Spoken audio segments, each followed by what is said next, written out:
Our first segment, as always, is Take the Bacon. There is bacon to be had, and today's bacon enthusiasts are Zach Harper, as always, and my man Ethan. So, what do you guys got on your mind today? Well, I don't know if you've noticed, but over the past year or so, LeBron James has not been terribly liked. It's been pretty hit or miss of whether you accept him as an actual human being or as the most egotistical jerk you've ever encountered. Lately, the past couple of weeks, he's kind of getting, let's say, self-deprecating. He made fun of his own hairline on Twitter. He is starring in a McDonald's commercial where they make fun of his assertion that they would win not 5, not 6, not 7 championships. I think like his PR team has finally figured it out and realized, hey, let's try to make this guy a little more human because everyone loves Kevin Durant and he's very human and very humble. Let's try to maybe go that route instead of showing how glamorous our life is. I just recently saw the ad, and I think it's a funny ad, but ultimately I don't think it matters at all. I think what will drive the discussion for LeBron is whether or not he wins. We forgive winners. In the case of Michael Jordan, he wasn't exactly a great guy, but the winning covered up for everything. So I think that PR people, they make money off convincing other people with money that they can do some sort of magic trick for them and totally alter their image. I just think in sports and the way we view it and the way that we retroactively give virtue to whoever wins, that's just the ultimate PR.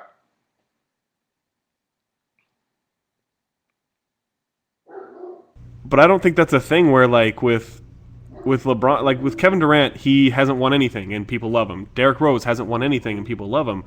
LeBron James hasn't won anything and people hate him. And I don't think that that's something that you only have to fix with winning. I think if you market the person correctly, you could go out there and have him dunk as hard as he can in a commercial and lift a bunch of weights and, show how big and powerful he is. But that's not going to do anything for his image because people are just going to say, oh, he was the jerk that didn't step up in the finals when his team needed him.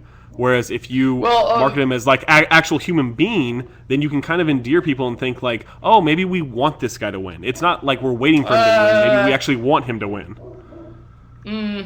Well, here's the thing. We used to view LeBron James that way because he was under the magic youth threshold. Let's just divorce this from all that decision stuff and look at the way we viewed LeBron back when there was hope for him being, it was just pure hope and he could do no wrong because there was no sort of judgment of failure for the time. I'm not exactly making sense right now, but I'm going to pull it together. I'm going to say this. I'm going to pull it together. I swear to God, Beckley. I swear to God. 1 second. Popeye needs a spinach right now. Nighttime coffee. Okay, let's do it. Durant and Rose are young. And since they're young, we can't really go, oh, you screwed up. Oh, you're never going to win the big one. You've only been here for a little while. We can project onto them all the great things that they will accomplish. They are our magical unicorns. They will be fantastic. But if those two guys, Durant and Derrick Rose, if they fail in the future, then it doesn't matter if they're nice. Then the criticism of them will become something about how maybe they're too nice, or maybe they don't take it seriously enough, or they don't have that killer instinct. So your image, your reputation is very much, it's very much rooted in winning. And though LeBron James, a lot of people hated him based on what happened to the decision, I'm sure a lot of it would have turned around had he won. And this commercial ultimately not that effective, Zach. Okay, real quick, because I know the thing about unicorns is going to sway Beckley to your side. He's essentially pulling an Eminem in 8 Mile. He's telling you all the things you want to say about him before you say it, and that's what's going to end up winning him the freestyle battle at Mekhi Phifer's place. Well, I would rather LeBron be Eminem, before 8 Mile. I like that Eminem better, the anti-hero, the guy who revels in how much you hate him and tries to stoke your ire. And as long as LeBron James wins, only if you're a parent, that guy. Everybody loved him except for parents. Old white people hated him. That was it. A lot of he thrived off the hatred. I would prefer that LeBron James thrived off the hatred. I think he thrived off domestic abuse. Easy there. As an Eminem fan, I don't think we can go that far. All right. There are a lot of allegations back and forth. Has spun off the rails. It is spun off the rails. I resent, Zach. I resent that you thought I would be so easily swayed by a unicorn reference. He literally said he wasn't making any sense. He said he had nothing. I know. They're not making neither of you though. Because here's the deal. I think that there's a point you could have made that would have been very interesting, which is that it's not LeBron's off-court stuff that So Ethan was saying that LeBron's on-court not winning or losing, I guess is another word I could use to say not winning, is what's hurting him. But because Rose and Durant are young, their losing doesn't hurt them, even though because they're winning and they're exceeding expectations. But I think that it's even more than LeBron doesn't have impossible expectations. All he had to do was play a normal game. This wasn't like Durant having to score 45 points a game to beat the Thunder. This was LeBron on the court with the game in his hand, not failing to be incredible, but failing to be average. And that's why I don't think it's going to be an amount. How many points have you scored against Jason Kidd? Or 50. Aggregate. Can we get to something? Can we get to something? All right, fine. Who wants bacon more? I'm gonna actually. I do. You know what? I'm gonna do unprecedented because I know, Ethan, that you don't want bacon, and because you're cutting me off like a meanie head, I'm gonna give the bacon to Zach, fair and square. Oh yeah. Zach Harper. Suck on that, Ethan. You have won the bacon. Yeah. Do not suck on that. Nobody suck on anything on this show. It's HoopSpeak Live After Dark. Except Anything for the can happen. sweet. This is HoopSpeak Live After Dark. This is HoopSpeak TVMA. And with that, the most TVMA place known to man is Ethan's head. And that's where we're going right now for a little segment I like to call Rumors from Ethan's Head. Look at those rumors. Look how they just gush forth. It's a thing of beauty, I must say.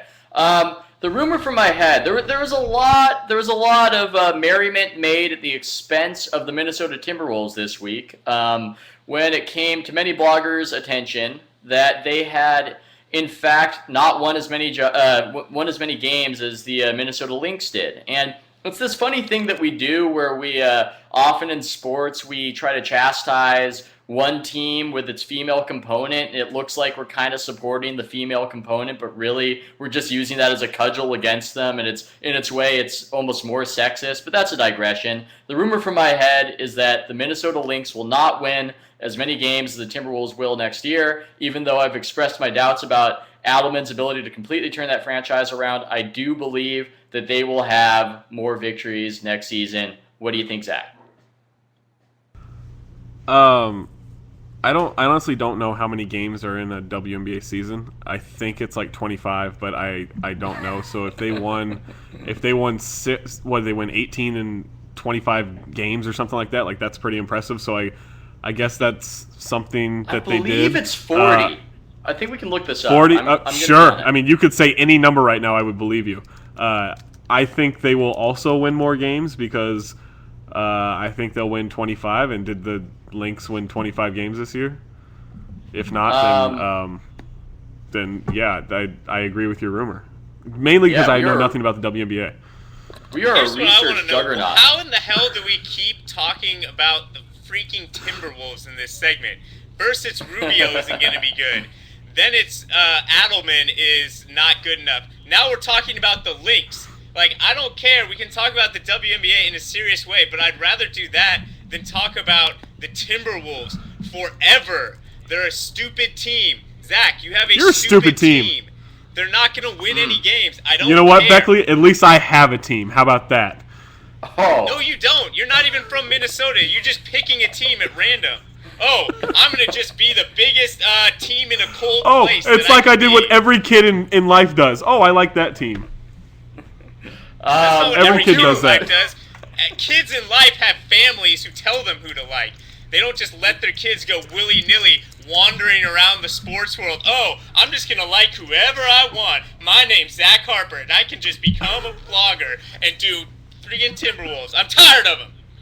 And with that, we bring on... Just because we are an educational show, so I have to get in that the WNBA season is in fact 34 games.